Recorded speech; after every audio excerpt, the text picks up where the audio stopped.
show you how to make my vegetarian lasagna. It's really good, and because there's vegetables in it, it makes it better for you. So keep watching and I'll show you how to make it. To make my ricotta, to put into the lasagna, I take the ricotta cheese and then I'm going to sprinkle in some Italian seasoning. So I just use the generic Target brand. So just sprinkle in some, maybe a little bit more. And then I'm also going to sprinkle in some garlic powder. Get it open.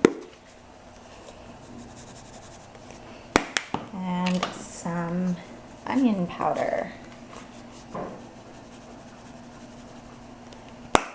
And then I'm just going to mix it up really good. I also sprinkle in a little bit of salt. So I have sea salt. And then I sprinkle in some pepper as well. And get that all mixed up again, and I'll show you the next step. And to make the filling for the lasagna, I use the chopped baby spinach, and I'm using this Italian mix. So it has cauliflower, broccoli, carrots, green beans, zucchini.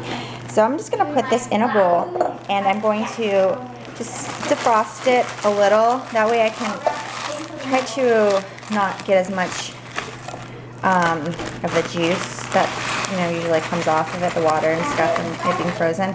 So I'm just going to put half of the spinach in there, and then I'll probably put all of this back in there. And then I'm going to just like kind of nuke it for I don't know, about a minute or so. I'm going to kind of keep an eye on it. So if you do this at home, you're going to probably have to do the same just to get it.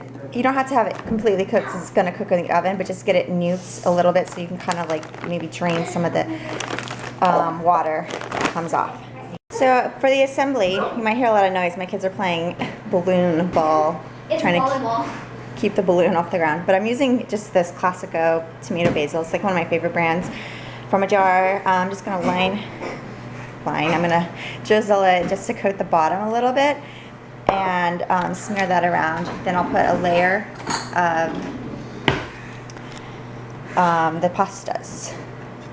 So I have the pastas boiling, and what I do when I put the pasta in the boiling water, I add in some olive oil so that it kind of keeps the pasta from sticking together when you drain it and then before you assemble. And I have tried the you don't need to boil ahead of time pasta, but I just don't like it as much as I like the boil before kind. So now that I have that all over, I just start assembling, putting the pasta all over the casserole dish. So we have this defrosted pretty much for the most part, and there's not a lot of excess water in here. So I have it all mixed up, and I have my first layer of pasta laid down with my ricotta cheese smooth on top, and I'm just going to sprinkle the vegetables all over like so.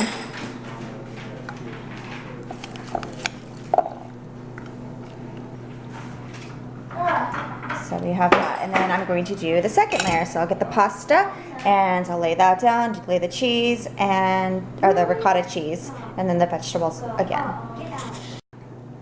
So I'm going to sprinkle, or again pour, the sauce over the top.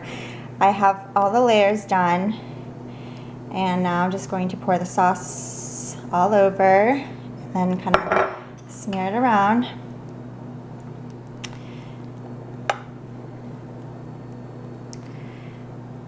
And then we're going to sprinkle shredded mozzarella cheese all over top.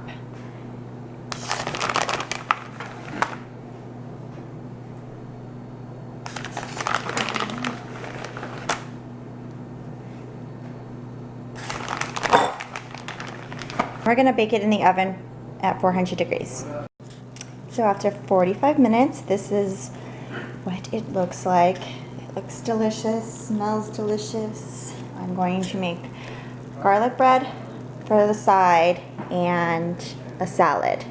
And because there's lots of vegetables inside, you know, it's really good, you know, because of that.